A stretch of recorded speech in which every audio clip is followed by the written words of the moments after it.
మానవ వన్యప్రాణి సంఘర్షణని నివారించడం, తగ్గించడం కోసం రూపకల్పన చేసిన సమగ్ర సాంకేతిక శాస్త్రీయ కార్యక్రమం. ఈ ప్రాజెక్ట్ ద్వారా ముఖ్యంగా మన చిత్తూరు జిల్లా,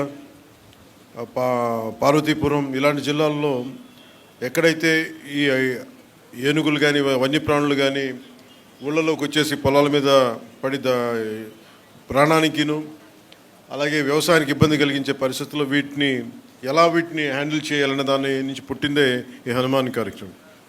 ఈ ప్రాజెక్ట్ ద్వారా సరిహద్దు గ్రామాల ప్రజలకి రక్షణ, వారి జీవనోపాధికి భద్రత కల్పించడం, వన్యప్రాణుల సంరక్షణ చర్యలు మరింత కట్టుదిట్టంగా ముందుకు తీసుకెళ్తాం.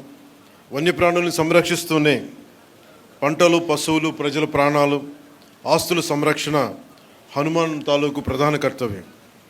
ఏదైనా సంఘర్షణ చోటు చేసుకున్నప్పుడు వెంటనే స్పందించడం, వారికి కావాల్సిన ఉపశమన చర్యలు, పరిహారం చెల్లింపు వ్యవస్థల్ని హనుమాన్ ఫౌండేషన్ నిర్వహిస్తుంది.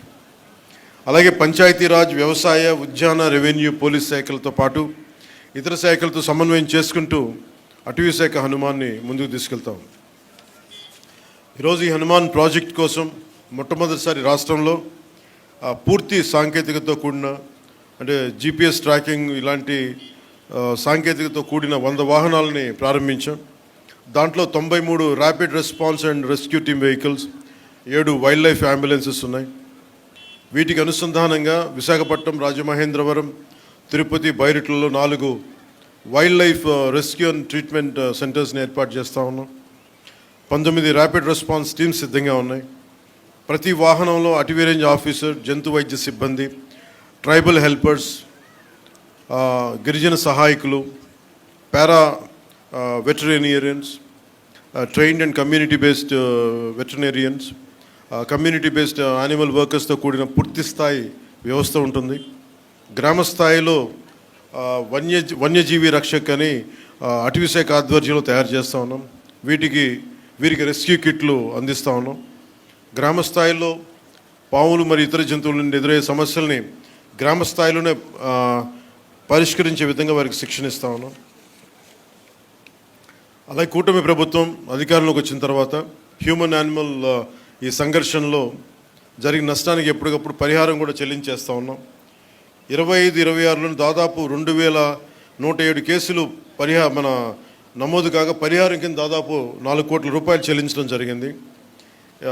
కూటమి ప్రభుత్వం అధికారంలోకి వచ్చిన తర్వాత వన్యప్రాణుల దాడుల్లో ప్రాణాలు కోల్పోయిన వారికి ఎక్స్గ్రేషియా, నష్టపోయిన పంటలకు ఇచ్చే నష్టపరిహారం మొత్తాన్ని గణనీయంగా పెంచాం. అంతకుముందు 5 లక్షలు ఉంటే కూటమి ప్రభుత్వం వచ్చాక 10 లక్షలు పెంచాం. గాయపడిన వారికి పరిహారం 2 లక్షలు పెంచాం. పశువులు చనిపోతే మార్కెట్ విలువ ఆధారంగా పరిహారం చెల్లిస్తూ ఉన్నాం. అలాగే చిత్తూరు, శ్రీకాకుళం, పార్వతీపురం, మన్యం జిల్లాల్లో ఏనుగుల సమస్య తీవ్రంగా ఉంది. ఈ సమస్య పరిష్కారానికి మన కర్ణాటక ప్రభుత్వం సహకారంతో 4 కుంకి ఏనుగులను తీసుకొచ్చి ఇప్పటి వరకు 8 ఆపరేషన్స్ని విజయవంతంగా పూర్తి చేసి ఏనుగుల నుంచి ప్రజలకి, పంటలకి రక్షణ కల్పించాం. అలాగే AI ఆధారిత, ఆర్టిఫిషియల్ ఇంటెలిజెన్స్ ఆధారిత పైలట్ ప్రాజెక్ట్ ద్వారా ఏనుగులు మరియు ఇతర జంతువులు వచ్చే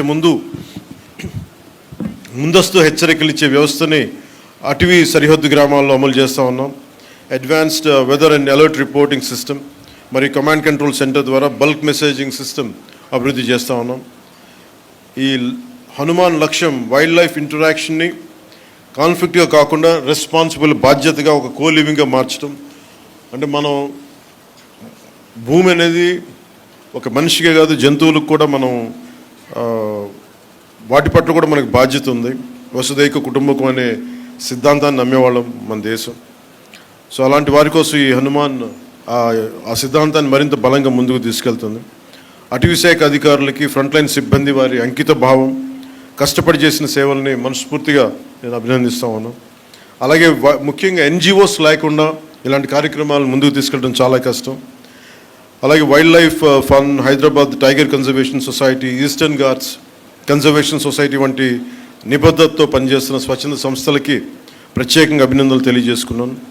కలిసి జీవిద్దాం, కలిసి బతుకుదామని తెలియజేసుకుంటూ